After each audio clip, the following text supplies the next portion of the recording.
Hello and welcome. Today we're doing something a little bit different. This is something that I saw some other content creators doing and it looked fun. It seemed like something that I would enjoy, so I figured we would just give it a shot and see how it goes. Story number 1. I tried to pick some that seemed like they had a lot of comments, so there's a lot to unpack. Let's read it and react. Am I the asshole for asking my roommate to stop making coffee in the bathroom when he's up early? My roommate's in college, so he will generally stay up until 4 to 5 a.m., which is like typical college stuff. I work, so I'm normally trying to sleep from 12 to 7 a.m. Okay, that was me in college, sure. This hasn't been a problem until my roommate was gifted an expensive espresso machine by his girlfriend for Christmas. He put it in the upstairs bathroom, right next to the toilet, because it's more convenient.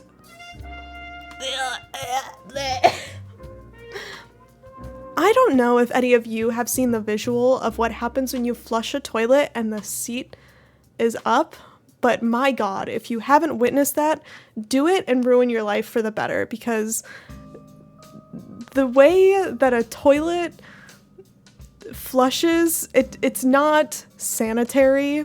Just keep your toothbrush away from your toilet. Definitely keep your espresso machine away from your toilet, because that is nasty. I've been waking up regularly to the sound of the coffee maker running at 2 a.m. I've asked him to stop, but he says he needs it because he plays Counter-Strike at a high level and his team relies on him having fast reactions. He uses the sniper rifle, which apparently needs more reaction speed. I suggested he relocate the machine to downstairs, but he refuses. I tried shaming him to his girlfriend. I tried to tell him he was a piece of shit in front of his girlfriend, but she's just fine with it. Wow. Can you believe that his girlfriend didn't have my back when I called him a piece of shit? Would it be rude to go further? Okay, alright. I'm so confused about the layout here. Is he in the same room or is he in a different room? Because if he has to keep it in a separate room, you would think they're sleeping in the same room. But if he's staying up until 4 to 5 a.m. playing Counter-Strike, that would definitely keep you up more than the coffee machine. So I have to assume they're in separate rooms. Why doesn't the coffee machine go in his room? I feel like everyone's the asshole here. You're the asshole for just like trying to shame him to his girlfriend, and he's the asshole for keeping a coffee machine in the bathroom. That's gross. Let's see what the comments say. Not the asshole, tell him about the poop flume. You guys, if you don't know about this, you need to know about this. Exactly like I was saying, just please be careful what you put next to your toilet. That's all I have to say. And shut the lid when you're about to flush. That's all I'm gonna say on that. Am I the asshole for telling people not to eat the food at my sister's wedding? My husband, 27 male, and I, 26 female, were married 8 months ago. We had a big wedding with lots of food and drinks and people. I knew we would likely have leftovers, so I arranged for them to be donated to the soup kitchen we sometimes work with. However, my mom went behind my back and took most of it with her. I didn't really know what happened to the food. Until now. My sister Callie got married over the long weekend. She didn't want to mess with any of the planning, and knowing how my mom was during my wedding, decided to let our mom take over the whole thing, okay? All we had to do was show up and party. Great. The ceremony was beautiful, but it was when the buffet was revealed that I noticed something odd. The food looked eerily familiar, like identical to what I had for my wedding, except for a little more dried out and sad. No. No, say you didn't. Oh god, really? I found an opening and went to ask my mom about it, where she happily told me she saved a fortune by unfreezing the food from my wedding to serve to the guests now.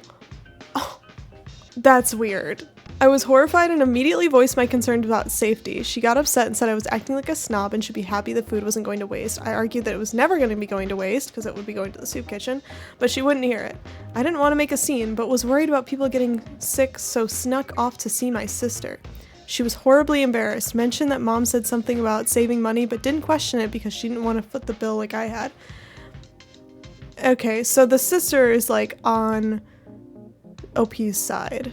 So if it's not okay with OP, it's not okay with the sister. It's just the mom being a momzilla at a wedding. That's on brand with any mom at a wedding. She told me not to eat the food and thanked me for the warning.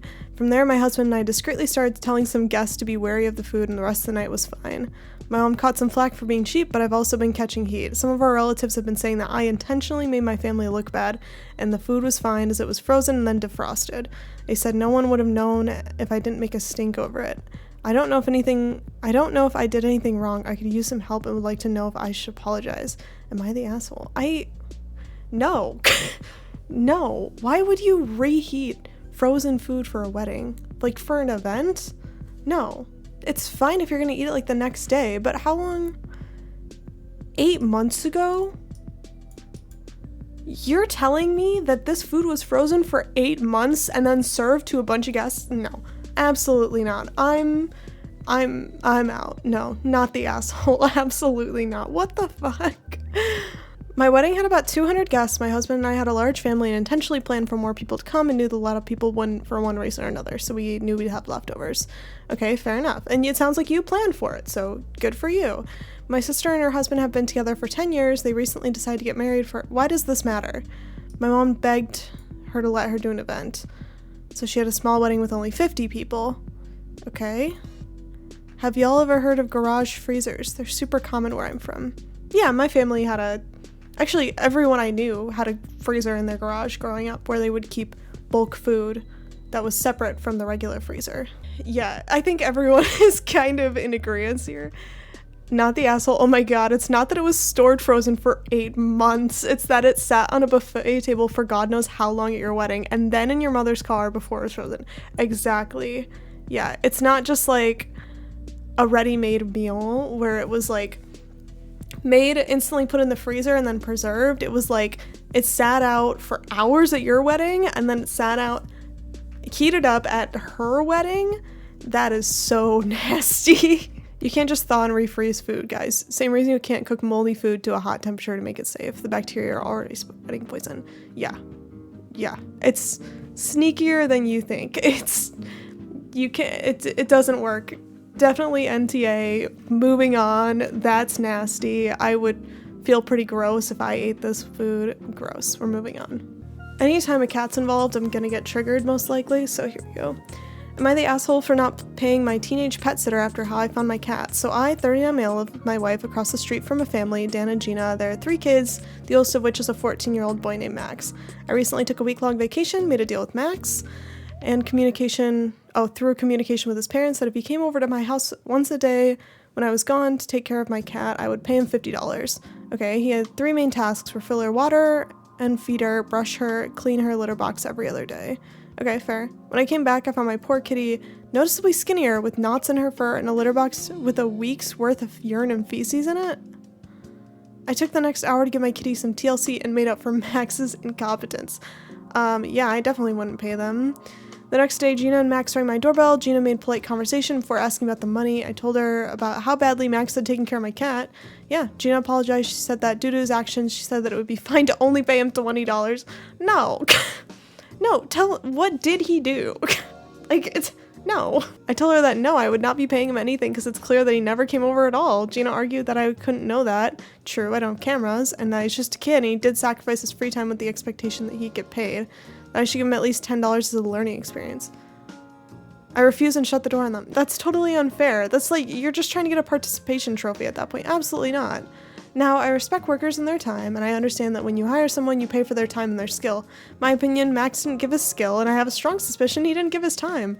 However, I realize I could be in the wrong. I don't want to make trouble between my wife and Gina as they're good friends. Am I the asshole? No. If you ask for things to happen and they didn't happen, the pay doesn't happen. You're like paying for a service that never got service. Like, I wouldn't pay that, no. Not the asshole. I'm pretty sure Gina knows he didn't do the work, yeah. Not the asshole. You don't get consolation prizes for not showing up at work in the real world, and it's best Max learns that now. The fact that his mother apologized to you instead of Max shows he learned nothing. That's true. That's true. Max, he's 14, but he easily could have a conversation about this. He didn't, so why didn't Max come over and be like, where's my money, right? He's like, oh, have my mom do it. Max didn't care. That one is clear cut, I think, in my opinion. We're moving on. So I grabbed a couple from r/relationships. I used to spend a lot of time on this subreddit because I thought there was some fun, juicy stories on here, but since then I have separated a little bit from it because it was kind of putting me in some negative headspaces. So we're gonna read some today. We'll see if there's any really good ones going on.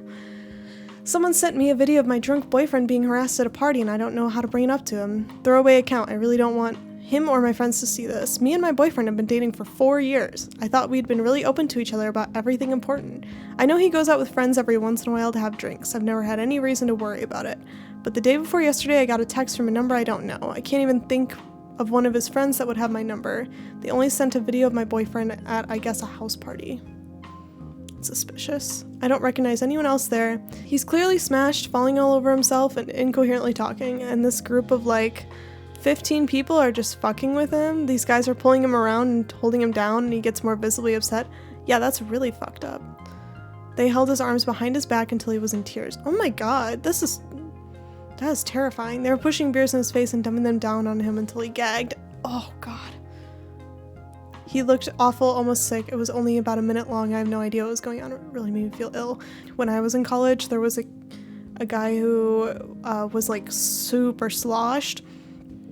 And we were trying to give him water, but all of his friends were giving him more vodka and he couldn't taste it because he was so drunk, and it was the most terrifying and disgusting thing I'd ever seen. And I can't even imagine what this video is like. I don't know what to say. I can't remember the last time he went out long enough for something like that to happen. He hasn't been acting differently. I don't want to bring it up out of the blue, but it was really disturbing. I don't know how he'd end up in a situation like that, and I can't believe he didn't mention anything about it to me. I can't get it out of my head, but how do you even ask about that? It's gonna be weird. That's just one of those things. It's gonna be weird, but you have to just say something. You have to be like, hey, I got this video. Can we talk about this? Because this is really disturbing to me, and I wouldn't want you to ever be in a situation like this again because I care about you. Like, I think that's a very straightforward conversation, as weird as it feels to just like bring it up. Someone sent me a video of you during a party. Now I'm really concerned about your safety with the people you hang out with. I need to ask you some questions so I can know you're safe now. Yeah. I'd say that. I'd have to. Yes, you have to bring it up. Yeah, just standing by would be so unwise. That is, yeah, that's super fucked up.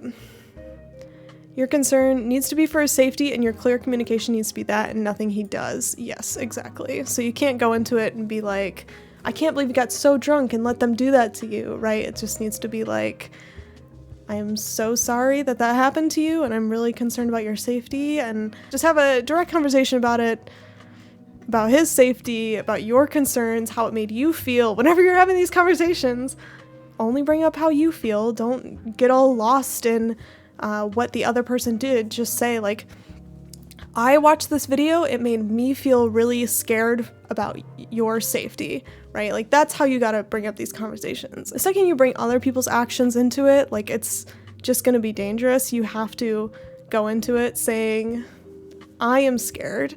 I am worried about you. This makes me feel bad. This makes me feel worried. This makes me feel scared. And then, you know, most likely you would expect the other person to be like, oh, you are feeling scared? Okay, let me help you with that. Because, like, humans just want to take care of each other most of the time.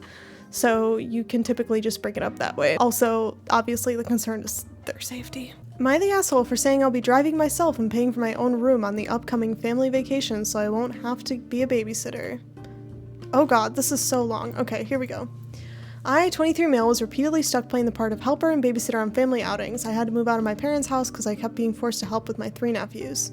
Last year, we took a family vacation in the summer to the coast. I rode along with my parents and they paid for my hotel room, only I had to share that room with 3 rowdy boys because my sister and her husband wanted a room to themselves. Definitely not the asshole. What the hell? That's so messed up. I like don't even have to read the rest of this. They got a hotel room for you with 3 kids that don't belong to you? No. Absolutely not. I would never. I was promised time to do my own things in the vacation, but instead I ended up having to help with these 3 kids. I complained to everyone about it. Yeah, I would too. And I was reminded that I was there for free, and then they pretty much just did only one thing I wanted to do, which was tour an art gallery. I like doing this whenever I'm at the coast, but the kids find it boring. They're like paying you to be a babysitter? No. I'm definitely not the asshole. This year my parents have a beach trip planned for June, and they assumed I'd be riding along the same way as last year, but I refused. I said I'd be driving myself and paying for my own hotel stay to have my own room. My parents were shocked and tried to remind me of the cost. I said it was no worry. I've got a good job and a decent running car. I can more than afford it. That's when the but started. I stated the previously listed things is why I'll be driving myself and paying for myself. I want to be able to enjoy this vacation as an adult and not be treated like a child like last year. Yeah. My parents told my sister, and she called to blow up at me and tell me I'll be ruining the vacation if I'm off doing my own thing while she has to wrangle her 3 boys. Oh, poor mom has to take care of her own children. Oh my god, I just can't. I feel so bad. What are we gonna do? Oh no. I ended up yelling at her that last year all she did was rope me into her mess. I didn't really get to do much of anything I wanted to do, and I was treated like the bad guy for wanting to just go to an art gallery. I'm a grown man. I deserve my own vacation too. Yep. Yes, you do. Yeah, there's no reason you should have to take care of someone else's children, especially when you're paying for yourself. Now my sister is not speaking to me. My parents are still trying to convince me to just ride with them to keep the peace. Oh god. I'm still refusing. The pressure is getting to me. Am I the asshole for not giving in? I know they'll have a pretty hard time when they won't have another person there to help. No, they're not your kids. You didn't choose to have them, and the fact that you're paying for everything definitely means that they have no bargaining chip, and they don't deserve to have one, and you should enjoy your vacation. It's been barely an hour since I posted. Apparently my sister is a Reddit lurker and she saw my post. Not only is she furious with me, but she's also upset that no one in the comments is siding with her. You deserve that, ma'am. What the hell? To make it short, she went on a big rant about how it's so hard to be a parent to triplets. I think she's right. It's hard to be a parent to triplets. That does not entitle you to bring your sibling into your parenthood. And the least I could do is help because I'm young and single and she needs a break. No, just because you're young and single, just because you're capable of doing something doesn't mean you have to do it, okay? Those 2 things do not align at all. I'm expecting a call from them any minute. Well, I'm off to work now, so I can tell more of what went down. I guess you could say it's over. My sister got her parents involved, they looked at my post and were absolutely horrified by the continuous influx of commenters. Yes, they're very angry with me that I posted here, but I told them that if they just listened to me to begin with, I'd have never needed to. I'm sick of the whole keep the peace mentality that sacrifices me to placate my sister. Yep, I'm sorry, but anyone who's fighting for a keep the peace mentality, keep the peace vibe is like instantly rubs me the wrong way, because if you have an issue, just talk it over. Like, don't try to sit there and both be miserable and everyone be quietly resentful of each other. It's just gonna get worse. No, there's gonna be no peace because everyone's just gonna be stewing with bad emotions. Just talk it out. Communicate. The intern went off on my sister, and to make a long story short, the whole vacation has been canceled. The hotel wasn't booked yet anyway, but my parents are arguing with my sister. My sister's blaming me, and my nephews are crying because they aren't going to the beach. My sister called me at lunch and basically implied I have no life, which is why I have time to help. I recorded that and told her parents, and that's currently what they're fighting about. There's a little more. Parents said they won't ever push babysitting of my nephews on me again. Good. Have agreed that what happened last year was unfair to me. Wow, small golf clap for the parents. That's crazy. Okay, good on them. They're very angry with my sister for telling me I should help because she thinks I have no life. Did they just like read the comments and they were like, maybe these hundreds of people on the internet have a point. Maybe they're right. My sister is playing the victim, and my brother-in-law is basically saying nope to the whole mess and spending most of his time at work. That's a laugh. She's admitting she's ruining your vacation so as not to ruin her own. They're her kids and her responsibility, not the asshole. Yep. Do not give in. It's time to stand your ground. The internet stranger is proud of you. Never in the history of Am I the Asshole has there ever been a clear-cut case of golden child and scapegoat, and I've seen some doozies. Yeah, I think this one is pretty cut and dry, not the asshole. The entire internet is in agreement. Well, that's all we're going through today. I guess we'll see how this goes, if you enjoy it or not. And have a great rest of your morning, day, evening. Bye.